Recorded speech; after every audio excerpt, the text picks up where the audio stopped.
এই কুরবানি কার উপর ওয়াজিব? কুরবানি হচ্ছে, কুরবানির সময় হচ্ছে 3 দিন, 10 জিলহজ, 11 জিলহজ, 12 জিলহজ। এই সময়ের মধ্যে যাদের কাছে নিসাব পরিমাণ টাকা থাকবে, যাকাতের জন্য শর্ত হচ্ছে হাল আনিল হাউল, 1 বছর অতিক্রম করতে হবে। কুরবানির জন্য শুধুমাত্র এই কুরবানির 3 দিনের মধ্যে যে কোনো সময় আপনার কাছে সম্পদ এসে গেছে, আপনার উপর কুরবানি ওয়াজিব হয়ে গেছে। জুড়ে বলেন সুবহানাল্লাহ। আল্লাহ নবী, বিশ্ব নবী রাহমাতুল লিল আলামিন বলেন, জিলহজের 10 তারিখ আল্লাহর জন্য পশু জবেহ করা থেকে উত্তম কাজ আর হইতে পারে না। ওই দিন 10 জিলহজ আল্লাহর কাছে সবচাইতে পছন্দনীয় ইবাদত হচ্ছে পশু জবেহ করা। আল্লাহ রাব্বুল ইজ্জত ওয়াল জালালের কাছে 12টা মাস রয়েছে, ইসনা আশারা শাহরান ফি কিতাবিল্লাহ। আল্লাহর কাছে 12টা মাস রয়েছে।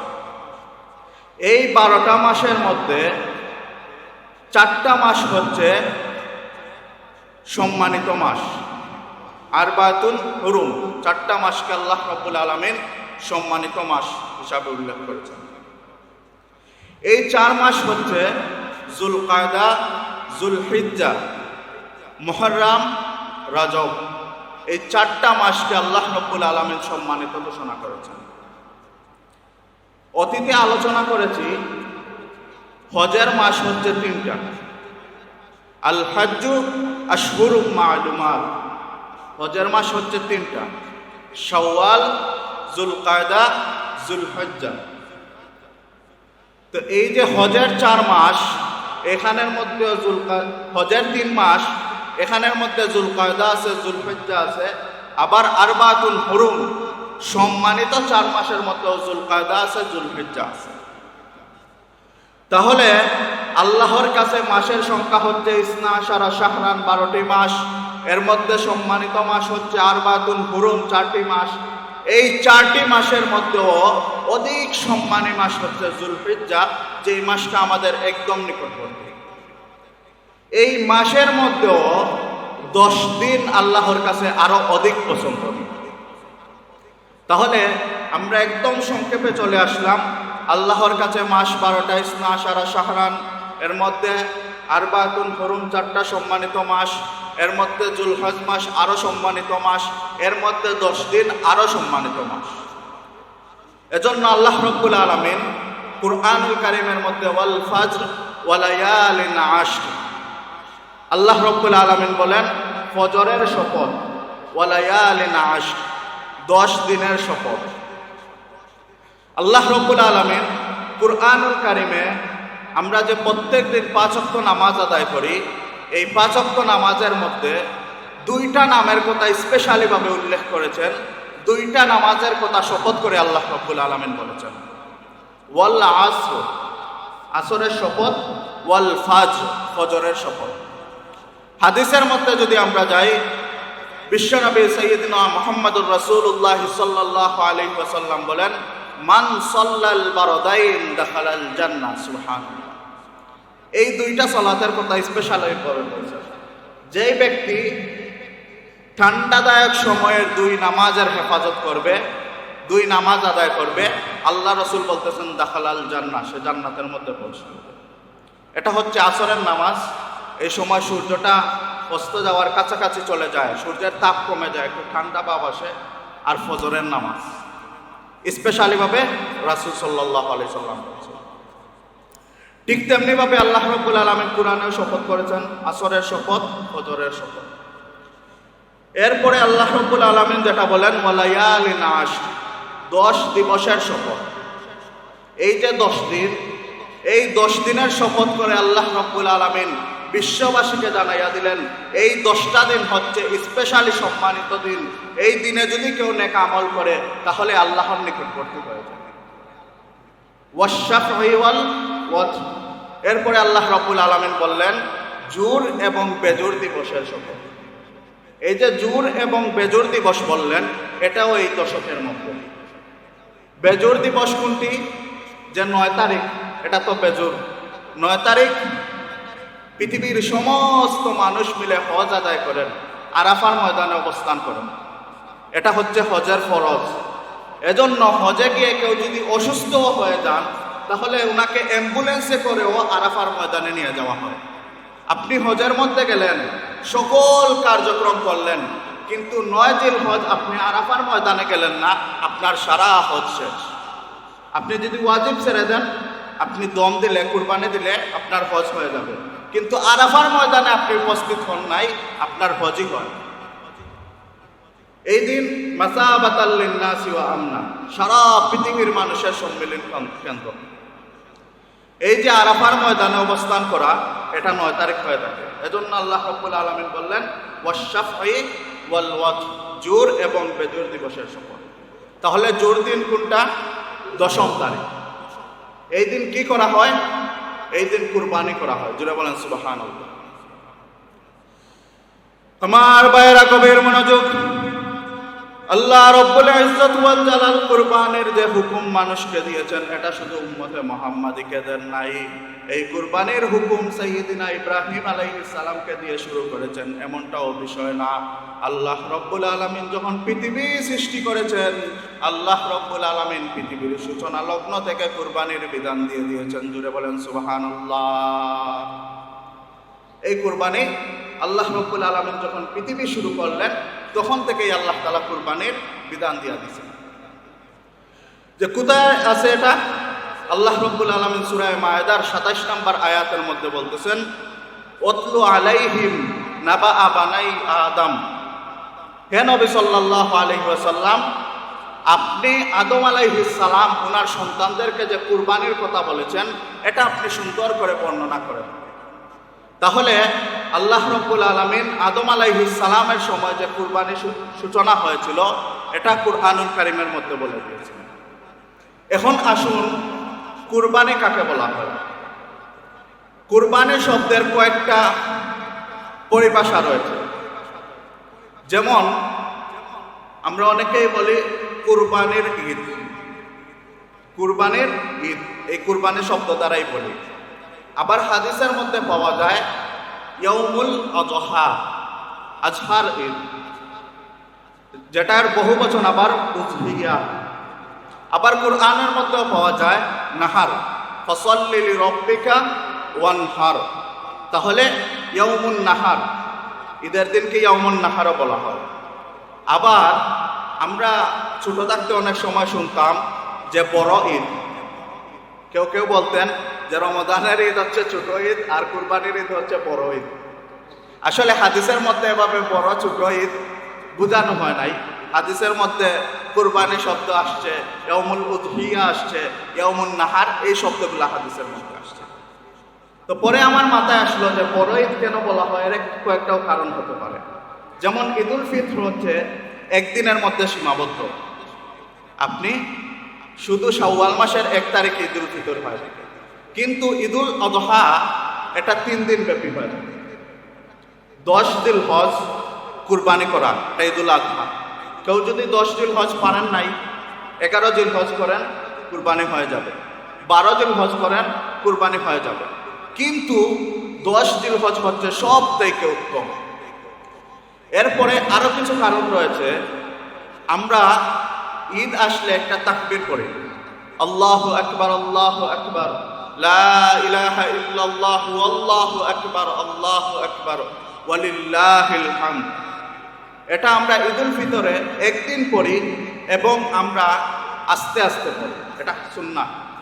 কিন্তু ঈদুল আযহার সুন্নাহ হচ্ছে জিলহজ মাস ঢোকার সাথে সাথেই তাকবীর পড়া শুরু করে দিবেন, আল্লাহর প্রশংসা শুরু করে দিবেন। এবং এটা আস্তে আস্তে হবে না, জুড়ে জুড়ে হবে, উচ্চ সুরে হবে। আল্লাহু আকবার, আল্লাহু আকবার, লা ইলাহা ইল্লাল্লাহু আল্লাহু আকবার, আল্লাহু আকবার, ওয়ালিল্লাহিল হামদ। জুড়ে বলেন। আল্লাহর প্রশংসা কিভাবে করতে হবে? উচ্চ সুরে করতে হবে। তো যেহেতু এই আলোচনা আনলাম, এই জিলহজের 10 তারিখ যে আল্লাহ রাব্বুল আলামিন এই দশককে সম্মানিত করেছেন, এর কিছু আমলও রয়েছে। প্রথম যে আমল হচ্ছে যে জিলহজ মাসের যখন চাঁদ দেখা যাবে, আল্লাহ রাসূল সাল্লাল্লাহু আলাইহি ওয়াসাল্লাম বলেন, তোমরা কেউ যখন কুরবানি করার ইচ্ছা পোষণ করবে, তখন জিলহজ মাসের চাঁদ দেখার সাথে সাথে তোমাদের চুল তোমাদের মুখ এবং শরীরের আরো যে পশমগুলা কাটা হয় এগুলা কাটা থেকে বিরত থাকবে। এবং যখন কুরবানি আদায় করবে তখন তোমরা এই চুল কাটবে, নখ কাটবে এবং বাকি যে পশমগুলো আছে এগুলা কাটবে। এটা হচ্ছে যুলহিজ্জার আমল। তো আল্লাহ রসুলের এক সাহাবী রসুল সাল্লাল্লাহু আলাইহি সাল্লামকে প্রশ্ন করলেন, ইয়া রাসূলুল্লাহ, ইয়া হাবিবাল্লাহ, আপনি তো বললেন ইযা আরাদা আহাদুকুমুল আযহা, অর্থাৎ যারা কুরবানি করার ইচ্ছা করবে। এখন আল্লাহ রসুল, আমি তো গরিব মানুষ, আমি তো কুরবানি করব না, তাহলে আমি কি করব? চুল কি কাটবো না কাটবো না? আল্লাহ নবী, বিশ্ব নবী রাহমাতুল লিল আলামিন বলেন, হে আমার সাহাবা একরাম, জেনে রাখো, তুমি যদি কুরবানি নাও করতে পারো, কিন্তু তুমি যদি ওই কুরবানি করনেওয়ালাদের জন্য সাদৃশ্য রাখার জন্য তুমিও চুল নখ কাটা বন্ধ করে দাও, আল্লাহ রব্বুল আলামিন যেই ব্যক্তি কুরবানি করে যেই সওয়াব লাভ করবে, তুমি কুরবানি না করে শুধু চুল নখ না কাটার কারণে আল্লাহ সমান সওয়াব দান করে দিবেন। হযরত ইবনে আব্বাস রাদিয়াল্লাহু আনহু একাদা সফরের মধ্যে যাচ্ছেন, এমতো অবস্থায় যুলহজ মাসে দেখতেছেন একজন মহিলা ওনার বাচ্চা সন্তানের চুল কাটতেছে। আল্লাহ রসুলের সাহাবী আফসোস করে বললেন, ওই মহিলা যদি ওই বাচ্চাটার চুল এই সময়ে না কেটে 10 জিলহজের পরে কাটতো, কতই না উত্তম হয়ে যেত। এই হাদিস থেকে বোঝা যায়, কোনো ছোট বাচ্চাও যদি চুল নখ কাটা থেকে বিরত রাখে, তাকে এই 10টা দিন সে চুল নখ না কাটে, 10 জিলহজ কুরবানির পরে চুল নখ কাটে, আল্লাহ রব্বুল আলামিন তার নামায়ে আমলের মধ্যে কুরবানির সমান সওয়াব দান করে দিবেন। এটা হচ্ছে প্রথম আমল। 2 নাম্বার আমল হচ্ছে, আল্লাহ রসুল সাল্লাল্লাহু আলাইহি ওয়াসাল্লাম 4টা আমল আল্লাহ রসুলের কাছে সবচাইতে প্রিয় ছিল। কোন 4টা আমল? 1 নাম্বার হচ্ছে, আল্লাহ রসুল সাল্লাল্লাহু আলাইহি সাল্লাম কখনো আশুরার সিয়াম ছাড়তেন না। 10 মুহররম, আফদালুস সিয়াম বাদা রমাদান শাহরুল্লাহিল মুহররম, এই যে আশুরার সিয়াম, এটা আল্লাহ রসুলের কাছে খুব প্রিয় ছিল। 2 নাম্বার যে প্রিয় ছিল, আল্লাহ রসুল সাল্লাল্লাহু আলাইহি ওয়াসাল্লামের কাছে জিলহজ মাসের 9টা রোজা খুবই প্রিয় ছিল। 1 তারিখ থেকে নিয়ে 9ম তারিখ পর্যন্ত এই 9টা সিয়াম আল্লাহ রসুলের কাছে খুবই প্রিয় ছিল। এজন্য জিলহজ মাসের আরেকটা আমল হচ্ছে, জিলহজ মাসের 1 তারিখ থেকে নিয়ে 9 তারিখ পর্যন্ত সিয়াম সাধনা করা। 3 নাম্বার আমল আল্লাহ রসুলের কাছে প্রিয় ছিল, প্রত্যেক মাসে আল্লাহ রসুল সাল্লাল্লাহু আলাইহি ওয়াসাল্লাম 13, 14, 15, যেটাকে আইয়ামে বীজ বলা হয়, এই প্রত্যেক মাসে আল্লাহ রসুল 3টা সিয়াম সাধনা করতেন। আল্লাহ রসুলের কাছে 4 নাম্বার প্রিয় জিনিস ছিল, আল্লাহ রসুল জীবন দশায় কখনো ছাড়েন নাই, সেটা হচ্ছে ফজরের 2 রাকাত সুন্নত নামাজ। অনেক মানুষ এসে জিজ্ঞেস করে যে সুন্নত নামাজ যদি আমি ছেড়ে দেই তাহলে কি আমার গুনাহ হবে? সুন্নত নামাজ ছেড়ে দিলে গুনাহ হবে, কিন্তু কেউ একথা বলে না যে সুন্নত যদি আদায় করি তাহলে আমাদের কি ফজিলত হবে। সুন্নতের এত ফজিলত, আল্লাহ রাসূল সাল্লাল্লাহু আলাইহি ওয়াসাল্লাম বলেন, মান তামাসসাকা বিসুন্নতি ইনদা ফাসাদি উম্মতি ফালাহু আজরু মিআতি শাহীদ। এই ফিতনার জমানায় আমার যেই বান্দা আমার একটা সুন্নতকে জিন্দা করবে, আমার আল্লাহ রব্বুল আলামিন 100 শহীদের মর্তবা দান করে দিবে। সুবহানাল্লাহ, 100 জন শহীদের যেই মর্তবা একটা সুন্নত জিন্দা করার কারণে আল্লাহ রব্বুল আলামিন এটা দান করে দিবে। আমরা তো আজকে সুন্নতের পাবন্দি করি না। সুন্নতের মধ্যে হচ্ছে হেদায়েত, যারা সুন্নতের অনুসরণ করবে তারাই হেদায়েত প্রাপ্ত হবে। আলাইকুম বিসুন্নতি ওয়া সুন্নাতাল খুলাফায়ে রাশিদিন আল মাহদিয়িন। কেউ যদি সুন্নতের বাহিরে চলে যায়, ধীরে ধীরে সে হেদায়েতের পথ হারিয়ে যাবে। কারণ সুন্নত ওই জিনিসকে বলা হয়, আল্লাহ যা হুকুম করেছেন ওইটা প্র্যাকটিক্যালি ভাবে দেখানোর জন্য আল্লাহ রসুলকে পাঠিয়েছেন। আর রসুল যেগুলা দেখাইছেন ওগুলাই তো সুন্নত, রসুল যেগুলা বলেছেন এগুলাই তো সুন্নত, সাহাবাদেরকে দিয়া যেগুলা করাইছেন এগুলাই তো সুন্নত। সুতরাং আল্লাহ রসুলকে পাঠাইয়া নমুনা দেখাইলেন, আর আমরা যদি এই নমুনা না গ্রহণ করি তাহলে তো আল্লাহর নির্দেশ মানলাম না। এজন্য কুল ইন কুনতুম তুহিব্বুনাল্লাহ ফাত্তাবিউনি ইউহিব্বুকুমুল্লাহ। আল্লাহ রাব্বুল আলামিন বলেন, তোমরা যদি আমার পছন্দনীয় হতে চাও, আমার মহাব্বতে আসতে চাও, ফাত্তাবিউনি ইউহিব্বুকুমুল্লাহ, তোমরা আমি রসুলের মহাব্বতের মধ্যে চলে আসো, আমার রসুলের অনুসরণ করার মধ্যে চলে আসো। যদি রসুলের অনুসরণ করো, আল্লাহ বলেন ইউহিব্বুকুমুল্লাহ, তোমরা আল্লাহর প্রিয় হয়ে যাবে। সুবহানাল্লাহ। যাই হোক, তাহলে জিলহজের প্রথম আমল পাইলাম, আমরা কি করব না, জিলহজ মাস ঢোকার পর থেকে নিয়ে কুরবানির আগ পর্যন্ত চুল নখ এগুলা কাটবো না। যারা কুরবানি দিব এরা তো অবশ্যই কাটবো না, যারা কুরবানি দিব না তারাও কাটবো না, সুযোগ হলে বাচ্চাদেরও কাটা থেকে বিরত রাখবো। তাহলে আল্লাহ রাব্বুল আলামিন যারা কুরবানি দান করবে এদের সমপরিমাণ সওয়াব দান করবেন। 2 নাম্বার পাইলাম, আমরা 1 তারিখ থেকে নিয়ে 9 তারিখ পর্যন্ত 9টা সিয়াম সাধনা করব। এখন আসেন, কেউ যদি 9টা না পারি অন্তত আরাফার দিনের সিয়াম পালন করবে। হাদিসের মধ্যে আসছে, কেউ যদি আরাফার দিবসের সিয়াম পালন করে আল্লাহ রাব্বুল আলামিন তার পূর্বের এবং পরের গুনাহ মাফ করে দিবেন। জোরে বলেন সুবহানাল্লাহ। অন্য হাদিসের মধ্যে আছে, আল্লাহ রাসূল সাল্লাল্লাহু আলাইহি ওয়াসাল্লাম বলেন, যেই ব্যক্তি আরাফার সিয়াম সাধনা করবে আল্লাহ রাব্বুল আলামিন তার 2 বছরের গুনাহ মাফ করে দিবে। তাহলে আমরা আরাফার সিয়াম সাধনা করব। এখন এই আরাফার সময় আসলে সবচেয়ে বেশি প্রশ্ন আমাদেরকে জিজ্ঞাসা করা হয় যে আরাফা তো যেই দিন হজ পালন করেন ওই দিন আরাফা, তো হজ পালন করেন জুলহজ্জার 9 তারিখ সৌদিতে, তখন আমাদের এখানে থাকে জুলহজ্জার 8 তারিখ। তো হাদিসের মধ্যে যেহেতু আরাফা বলা হয় জুলহজ্জার 9 তারিখ, তাহলে আমাদের জন্য উত্তম হচ্ছে সৌদির সাথে না, আমাদের দেশে ঈদের আগের দিন অর্থাৎ 9 তারিখ সিয়াম সাধনা করেন। এরপরেও যদি কেউ মনে করেন যে না, তাহলে হজের দিন তো আমার সিয়াম সাধনা হইল না, তাহলে আপনারা কি করবেন যে 8 তারিখও সিয়াম সাধনা করবেন, 9 তারিখও সিয়াম সাধনা করবেন। তাহলে সৌদির আরাফা আপনি পাইলেন, আমাদের দেশের আরাফা পাইলেন।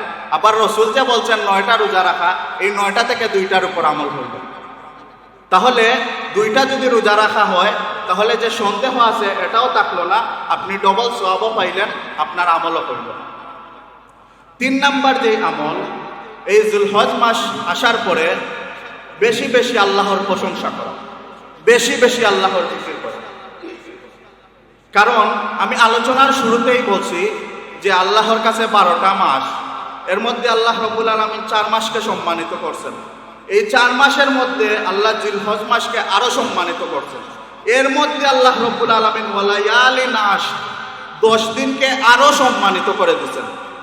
তাহলে এত সম্মানী সময়ে আমাদের বেশি বেশি আল্লাহর স্মরণ করা উচিত। কি করা উচিত?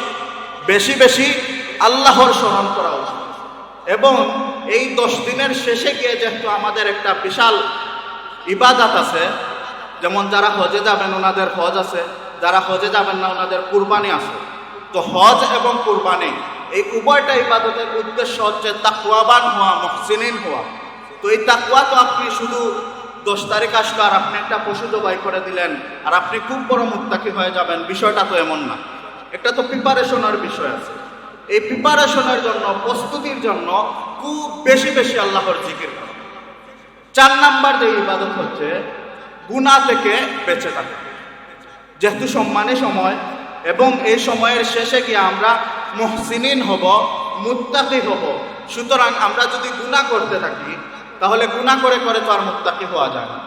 এজন্য জিলহজ আসার সাথে সাথে সব ধরনের গুনাহ পরিহার করা। এরপরে হচ্ছে সব থেকে বড় যে ইবাদত, 10ম তারিখ কুরবানি করা। আল্লাহ নবী বিশ্ব নবী রাহমাতুল লিল আলামিন বলেন, জিলহজের 10 তারিখ আল্লাহর জন্য পশু জবাহ করা থেকে উত্তম কাজ আর হইতে পারে না।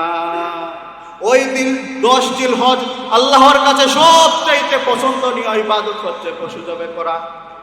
2 নাম্বার বিষয় হচ্ছে এই পশু যখন জবাহ করা হয়, এই পশুর রক্ত মাটিতে পড়ার পূর্বে আল্লাহর আরশে আজিমে পৌঁছে যায়। পশুর রক্ত, একটা পশুকে যখন জবাই করা হয়, ছুরি লাগানোর পরে 1 সেকেন্ডও সময় যায় না মাটিতে রক্ত পড়ে যায়, ঠিক কিনা? ছুরি তো লাগানোর সাথেই রক্ত পড়ে যায়। এই 4 ইঞ্চি নিচে গরুর গলা আর ছাগলের গলা থেকে মাটিতে পড়তে সেকেন্ডও লাগে না, কিন্তু আল্লাহর নবী বলেছেন এই মাটিতে রক্ত পড়ার পূর্বে আল্লাহর আরশ আজিমের মধ্যে চলে। 2 নাম্বার হচ্ছে যারা কুরবানি আদায় করেন, এই কুরবানির পশুকে কাল কিয়ামতের দিন তাদের আমল নামার জন্য সারা পশুকে ওজন করে তাদেরকে সওয়াব দান করা হবে।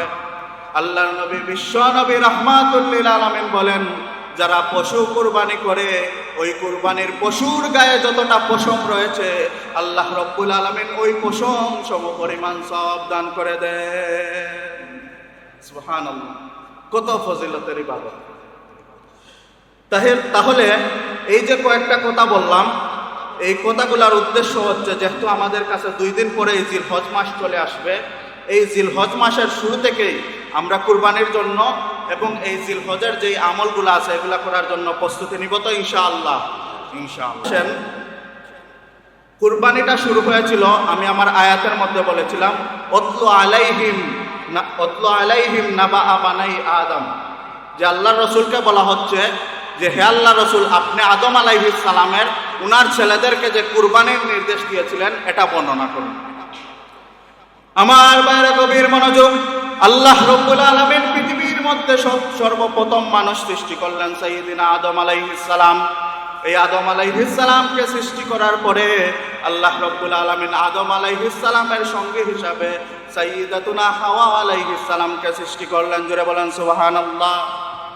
হযরতে আদম আলাইহিস সালাম এবং ওনার স্ত্রী হাওয়া আলাইহিস সালাম, এই 2 জন মানুষ থেকে আল্লাহ রব্বুল আলামিন পৃথিবীর মধ্যে মানুষ সৃষ্টি করবেন। তো আল্লাহ রব্বুল আলামিন আদম আলাইহিস সালামের ঔরস যাতে প্রত্যেক বছরে 2 জন করে সন্তান দান করতেন। কয়জন করে? 2 জন করে যমজ সন্তান দান করতেন, একটা ছেলে এবং একটা মেয়ে। পরের বছর একটা ছেলে একটা মেয়ে, ওইভাবে আল্লাহ রব্বুল আলামিন যমজ করে প্রত্যেক বছর আদম আলাইহিস সালামকে সন্তান দান করতেন। আমার বাইরে গভীর মনোযোগ। সাইয়্যিদিনা আদম আলাইহিস সালামের প্রথম ঔরসজাতে যেই সন্তান আসলো কাবিল, এই কাবিলের সাথে তার একটা বোন দুনিয়ার মধ্যে আসলো। এর পরের বছর আরেকটা সন্তান আসলো, যেই সন্তানের নাম হচ্ছে হাবিল, ওই হাবিলের সাথে আরেকটা বোন আসলো। এইভাবে ধারাবাহিকভাবে আল্লাহ রব্বুল আলামিন সন্তান দান করেন। এই পর্যায়ে ক্রমে গিয়া যখন হাবিল এবং কাবিল উপযুক্ত বয়সের মধ্যে পৌঁছাইল, কিতাবের মধ্যে লেখেন উপযুক্ত বয়সে যখন পৌঁছাইল তখন আল্লাহ রব্বুল আলামিন আদম আলাইহিস সালামকে নির্দেশ দিলেন, হে আদম আলাইহিস সালাম, আপনি আপনার সন্তানদের বিবাহের ব্যবস্থা করে দেন। জোরে বলেন সুবহানাল্লাহ। বিবাহের ব্যবস্থা করে দেন। এখন বিবাহের যে ব্যবস্থা করবেন, পৃথিবীর মধ্যে মানুষের সংখ্যা কত? বাবা তো একজনই, মাও একজনই, আর উনাদের সন্তান আর কোনো মানুষ আছে পৃথিবীর মধ্যে? নাই। তখন আল্লাহ রব্বুল আলামিন আদমকে বললেন, আপনি বিয়ে দিবেন, আপনার প্রথম বছর যেই সন্তান আসছে 1 ছেলে 1 মেয়ে, পরের বছর যেই ছেলে মেয়ে আসছে অর্থাৎ প্রথম বছরের ছেলেকে দ্বিতীয় বছরের মেয়ের কাছে, দ্বিতীয় বছরের ছেলেকে প্রথম বছরের মেয়ের কাছে, এইভাবে আপনি বিবাহের আবদ্ধ করুন তাদের। কারণ পৃথিবীর মধ্যে তো আর মানুষই নাই। তখন আল্লাহ শরীয়তের এইভাবেই হুকুম দিলেন। সাইয়্যিদিনা আদম আলাইহিস সালাম উনার সন্তানদেরকে ডাক দিয়ে বলেন, আল্লাহ রাব্বুল আলামিন হুকুম দিয়েছেন প্রথম বৎসরের ছেলে বিয়ে করবে দ্বিতীয় বৎসরের মেয়েকে, দ্বিতীয় বৎসরের ছেলে বিয়ে করবে প্রথম বৎসরের মেয়েকে। এখন দেখা যায় কাবিল বিয়ে করবে হাবিলের বোনকে, আর হাবিল বিয়ে করবে কাবিলের বোনকে। কিন্তু ঘটনাক্রমে কাবিলের যেই বোনটা ছিল সেই বোন ছিল সুন্দরী।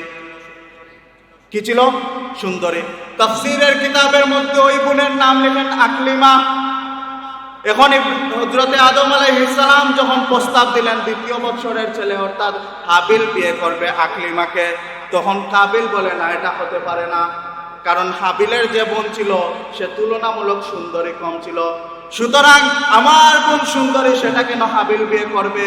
আর আমি হাবিলের বোন কম সুন্দর, আমি কেন তাকে বিয়ে করব? তাহলে একটা কারণ আমরা পাইলাম, আকলিমা বেশি সুন্দর হওয়ার কারণে কাবিলও চায় আকলিমাকে বিয়ে করতে, আর হাবিলের তো আকলিমাকে বিয়ে করার কথাই, এটা আল্লাহর হুকুম। তাহলে এই বিয়ে নিয়ে বিবাদ সৃষ্টি হইল।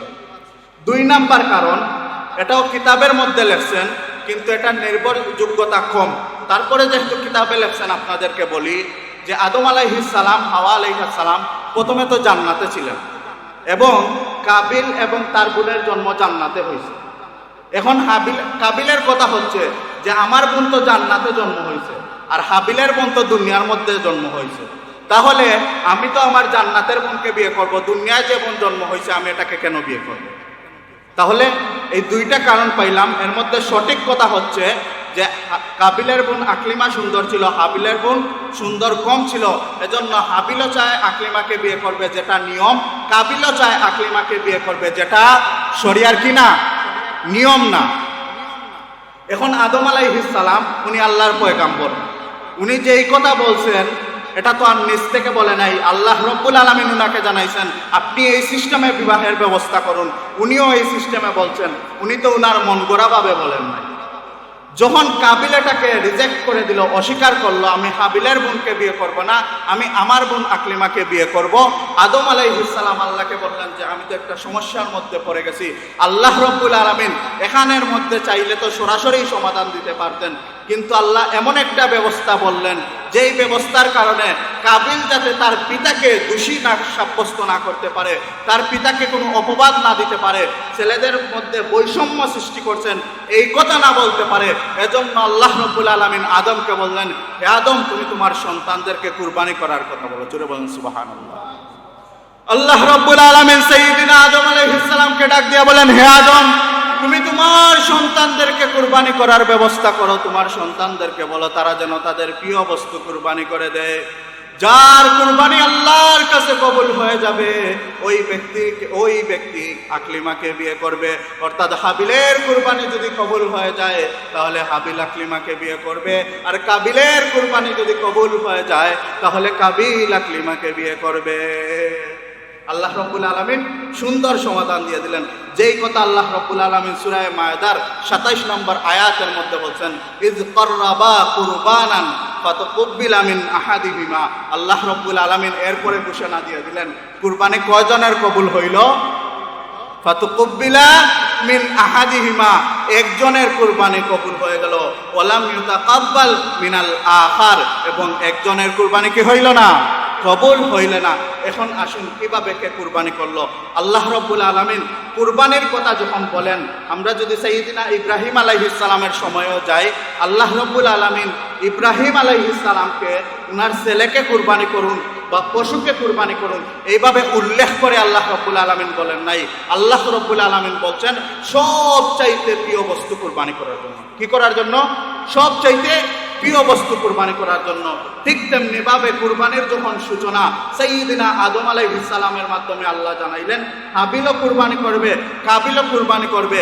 কি কুরবানি করবে? তাদের কাছে সবচাইতে পছন্দনীয় যেই বস্তু, ওই বস্তুটা আল্লাহর রাহে কুরবানি করবে। যার কুরবানি কবুল হয়ে যাবে সে আকলিমাকে বিয়ে করবে। এখান থেকে আমরা যেই মেসেজ পাইলাম বা এখান থেকে আমাদের যেই শিক্ষণীয় বিষয়, কুরবানি কি করতে হবে? পছন্দনীয় বিষয়। কি করতে হবে? পছন্দনীয় বিষয়। যেই বস্তুটা পছন্দনীয় উত্তম বস্তু এটাই কুরবানি করতে হবে। আসুন আমার ভাইয়েরা, হাবিল কি কুরবানি করলো আর কাবিল কি কুরবানি করলো এটা জানি। হাবিল ছিল মেষ চড়াইতো। কি করত?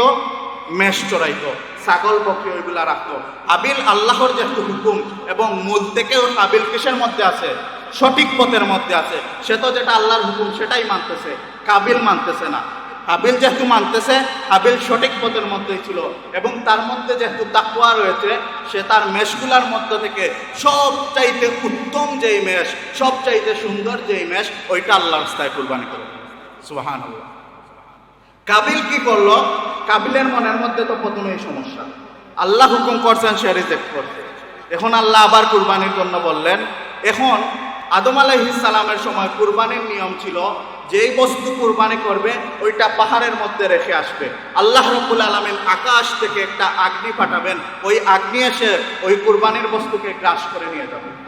যার কুরবানিটা গ্রাস করে নিয়ে যাবে তার কুরবানি কবুল হয়ে যাবে, আর যার কুরবানি গ্রাস করে নিয়ে যাবে না, জমিনে পড়ে থাকবে, তার কুরবানি কি হয় নাই? কবুল হয় নাই। সেটা তখনকার সময়ের শরীয়ত ছিল। তাহলে হাবিল যখন সুন্দর একটা পশু রেখে আসলো, আল্লাহ রব্বুল আলামিনের পক্ষ থেকে অগ্নি এসে ওটাকে গ্রাস করে নিয়ে গেল। তার মানে হাবিলের কুরবানি কবুল হয়ে গেল। আর কাবিল কি করলো? সে বললো এটা তো আগুন এসে নিয়েই যাবে, তাহলে মূল্যবান জিনিস তো আগুনটা দিয়ে লাভ নেই। মূল্যবান জিনিস আল্লাহরে দিয়া লাভ আছে? জুড়ে বলেন নাউজুবিল্লাহ। নাউজুবিল্লাহ। কাবিল কি করলো?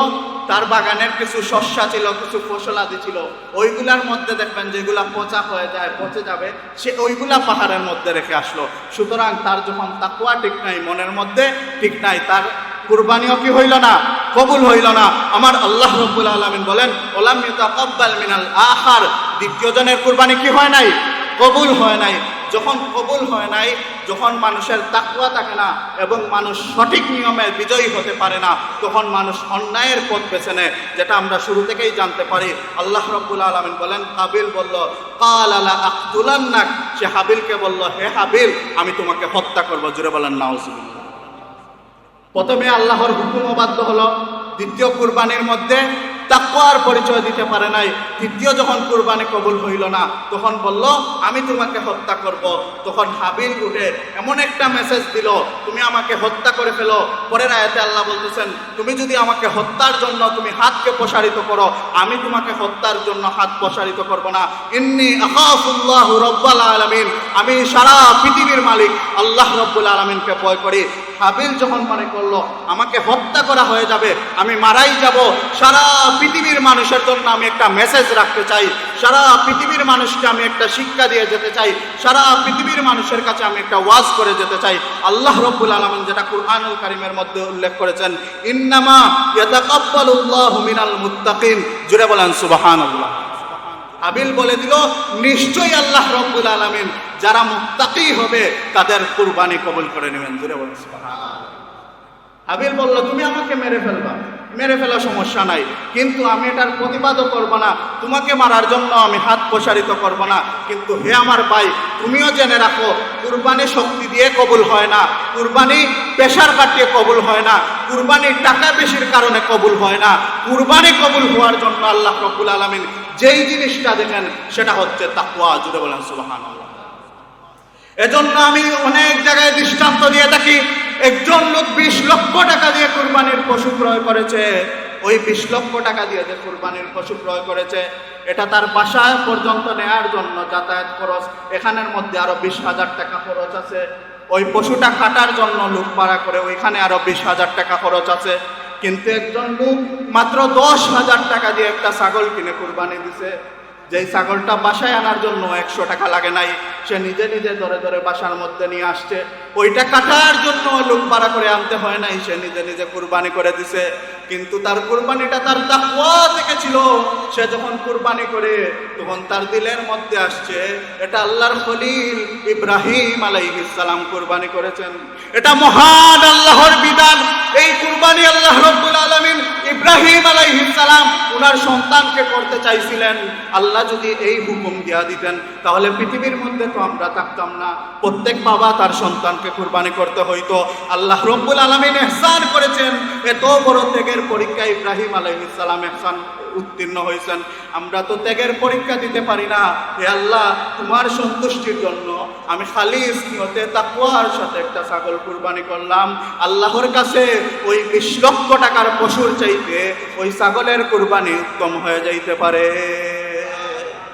তাহলে কুরবানি কিসের ভিত্তিতে আল্লাহর কাছে পৌঁছায়? আল্লাহ রাব্বুল আলামিন কুরআনুল কারীমের মধ্যে বলেন, লা ইয়ানালাল্লাহু লুহুমুহা ওয়ালা দিমাউহা ওয়ালাকিন ইয়ানালুহুত তাকওয়া মিনকুম। আল্লাহর কাছে তো তোমাদের কুরবানির গোশত পৌঁছায় না, আল্লাহর কাছে তো তোমাদের কুরবানির রক্ত পৌঁছায় না। ওয়ালাকিন ইয়ানালুহুত তাকওয়া মিনকুম।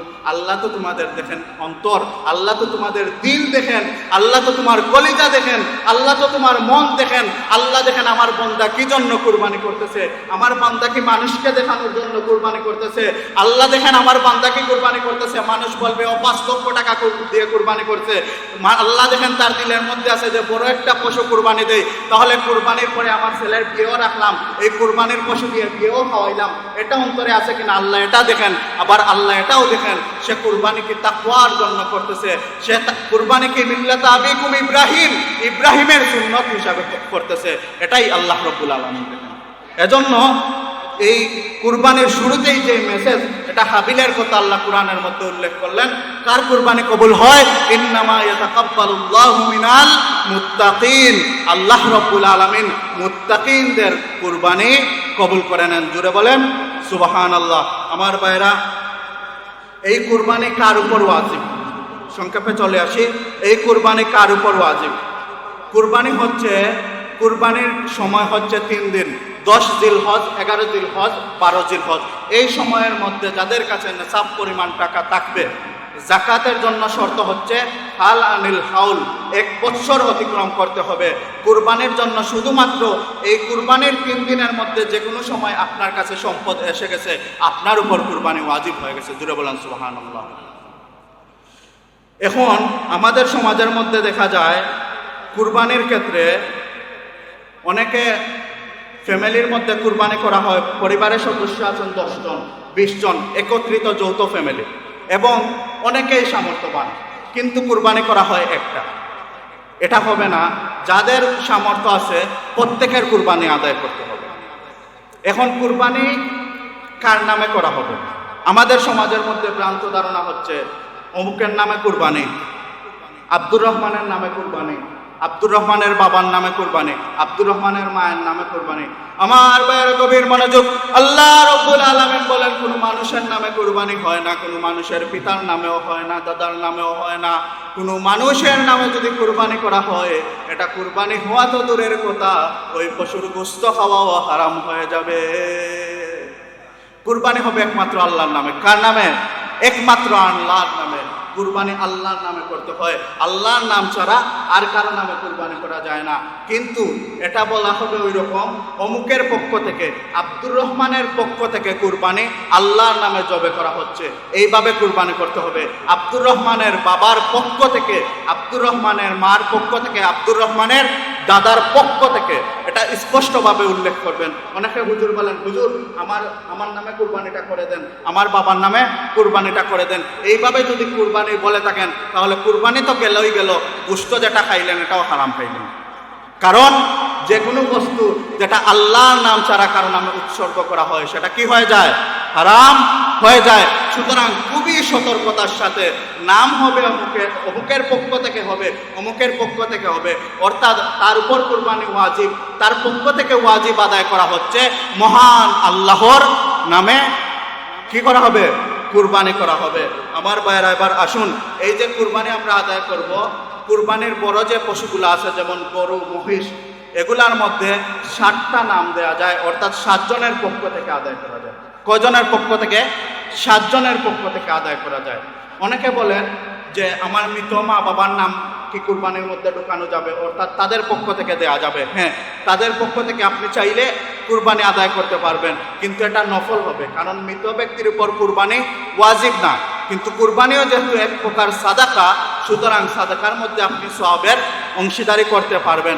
2 নাম্বার বিষয় হচ্ছে, অনেকে বলেন আমরা মিলেমিশে কুরবানি দিতে পারবো কিনা, অর্থাৎ আমাদের তো সামর্থ্য নাই, আমরা 2 জন 4 জন এভাবে কি মিলেমিশে কুরবানি দিতে পারবো? হ্যাঁ, মিলেমিশেও কুরবানি দেওয়া যাবে। একটা পশুর মধ্যে 7 জন পর্যন্ত অংশীদার হতে পারবেন, কিন্তু এখানের মধ্যে প্রধান শর্ত হচ্ছে এই 7 জনের মধ্যে 7 জনের নিয়ত এক হওয়া চাই। কি হওয়া চাই? 7 জনের নিয়ত এক হওয়া চাই। বোঝার জন্য আমি বলি যে 7 জন মিলে কুরবানি দিলেন, 6 জনের নিয়ত হচ্ছে আল্লাহ রাব্বুল আলামিন হুকুম করেছেন কুরবানি দেওয়ার জন্য, ওয়া তারাকনা আলাইহিম ফিল আখিরিন, আমি পরবর্তীদের জন্য কুরবানির হুকুম রেখে দিলাম। এই নিয়তে দিলেন 6 জন কুরবানি। একজনের নিয়তে হচ্ছে যে কুরবানির সময় তো সবাই কুরবানি দেয়, এখন যদি আমি কুরবানি না দেই তাহলে তো আমার বাচ্চা কাচ্চা মাংস খাবে না, তাহলে বাচ্চা কাচ্চা কান্না করবে, কিছু তো মাংস খাইলাম, আমি তাদের কাছে 7 ভাগের 1 ভাগ টাকা 10,000 বা 15,000 দিয়ে দিলাম। তাহলে 6 জনের নিয়ত হচ্ছে কুরবানি ওয়াজিব আদায় করা, একজনের নিয়ত কি? গোশত খাওয়া বা অন্য উদ্দেশ্য। এই একজনের নিয়ত যদি সমস্যা থাকে তাহলে 7 জনের কুরবানি শেষ, জেনে রাখবেন। এজন্য উত্তম হচ্ছে আপনি ছোট একটা ছাগল দিয়া দিবেন। আর তাকওয়াবান মানুষ যদি মনে করেন যে না আমি কুরবানি দিব অমুক ভাইয়ের সাথে শেয়ার হয়ে, উনি তাকওয়াবান মানুষ, উনার নিয়তের মধ্যে লৌকিকতা বা অন্য কিছু থাকবে না, সুতরাং উনার সাথে শেয়ার হয়ে দিতে পারেন, এটা অসুবিধা নাই। আরেকটা বিষয় হচ্ছে কুরবানির সাথে আকিকা দেওয়া যাবে। অনেকেই জিজ্ঞেস করেন কুরবানির সাথে আকিকাও দেওয়া যাবে, কিন্তু আকিকার নিয়ম তো হচ্ছে বাচ্চা জন্ম হওয়ার 7 দিন পরে দেওয়া, এরপরে না পারলে পরবর্তীতে দিয়ে দেওয়া। এখন যদি আপনার বাচ্চা যখন আসলো, বাচ্চা যখন প্রসব হইল, পরবর্তীতে আপনার অর্থনৈতিক অবস্থা ভালো ছিল না, 1 বছর পরে বা 6 মাস পরে আপনি কুরবানির সময় আসলেন, কুরবানির জন্য একটা গরু কিনলেন, তখন আপনি চাইলে গরুর সাথে আকিকাও দিতে পারবেন। কিন্তু ছাগল, মহিষ, দুম্বা এগুলা তো একজনের পক্ষ থেকে দেওয়া হয়, এগুলার মধ্যে আকিকাও এড করা যাবে না এবং কাউকে অংশীদারি করাও যাবে না। সব থেকে মূল কথা হচ্ছে কুরবানি দেওয়া হবে তাকওয়ার জন্য, কুরবানি দেওয়া হবে আল্লাহকে রাজি খুশি করার জন্য। এবং কুরবানি করা কোনো লৌকিকতা থাকতে পারবে না। অনেক মানুষ আছে যে আমি প্রত্যেক বছর অনেক বড় বড় কুরবানি দেই, এই বছর যদি আমি কুরবানি না দেই তো মানুষের কাছে আমি মুখ দেখাইব কিভাবে? এই যে আপনি মানুষের কাছে মুখ দেখানোর জন্য আপনি কুরবানি দিলেন, আপনার এই কুরবানি শেষ হয়ে গেছে। অনেক মানুষ আছে লক্ষ লক্ষ টাকা ঋণ, কিন্তু মানুষ কি বলবে আবার ঋণ করে কুরবানি দেবে। আমি নিজে একজন মানুষকে পাইছি যে ওনার কাছে আমিও টাকা পাই। এখন কুরবানির আগের দিন পর্যন্ত গেছি, উনি তো টাকা দেয় নাই, আরো মানুষ টাকা পায়।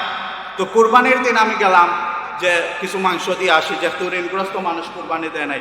এখন গিয়া দেখি উনিও কুরবানি দিচ্ছেন। আমি জিজ্ঞেস করলাম কি অবস্থা, আপনি তো লক্ষ লক্ষ টাকা ঋণ, আপনি কিভাবে কুরবানি দিলেন? যে না, আমার বাচ্চা কাচ্চা তো কান্না করতেছে, এখন গরুটাও আমি ঋণ করে আনছি। এদেরকে আমি কি বলছি যে কয়েক মাস পরে আমি টাকা দিব, এখন বাচ্চা কান্না করতেছে, আমি কুরবানি দিয়ে দিই। জুড়ে বলেন নাউজুবিল্লাহ। এইভাবে যদি ভিন্ন উদ্দেশ্য নিয়ে কুরবানি দেওয়া হয়, আপনি 20 লক্ষ টাকা দিয়া দেন, 50 লক্ষ টাকা দিয়া দেন, আপনার গোশত খাওয়া হবে কিন্তু আপনার কুরবানি হবে না। আবার আমাদের সমাজের মধ্যেও দেখা যায় অনেক মানুষ কুরবানির গরু কিনতে 3-4 দিন হাটের মধ্যে ঘোরাফেরা করেন। এই যে 3-4 দিন ঘোরাফেরা করেন, এই 3-4 দিন জোহরের নামাজও নাই, আসরের নামাজও নাই, মাগরিবের নামাজও নাই, কোনো নামাজই নাই। ঈদের আগের দিন গরুর মধ্যে বাড়ির মধ্যে গরু নিয়ে আসছেন, এখন উনি চেয়ার নিয়ে বসে আছেন আর গরুরে খাবার খাওয়াইতেছেন। মানুষ আসতেছে, দেখতেছে, নামাজের আজান হয়, উনি নামাজে যান না, উনি বসে রয়েছেন। মানুষ আসছে, হ্যাঁ গরু কিনছি, গরুর মধ্যে তো লাভ করছি। তো এই যে আপনি ফরজ নামাজ সারা ছেড়ে দিলেন আর আপনি ওয়াজিব কুরবানি আদায় করলেন, এটা আপনার তাকওয়া হলো না। এই কুরবানি আপনার কোনো কাজেই আসবে না, এই কুরবানি আপনাকে জান্নাতেও নিয়ে যেতে পারবে না। এজন্য এই আল্লাহ রাব্বুল আলামিন যেই উদ্দেশ্যে কুরবানির বিধান দিয়েছেন তাকওয়ার জন্য, এই তাকওয়া অর্জন করার জন্য আমরা জিলহজের 1ম তারিখ থেকে প্রস্তুতি নিব ইনশাআল্লাহ। আল্লাহ রাব্বুল আলামিন আমাদের সবাইকে মুত্তাকি হিসাবে কবুল করুন। সকলে বলুন আমিন। ওয়া আখিরু দাওয়ানা আলহামদুলিল্লাহি রাব্বিল আলামিন।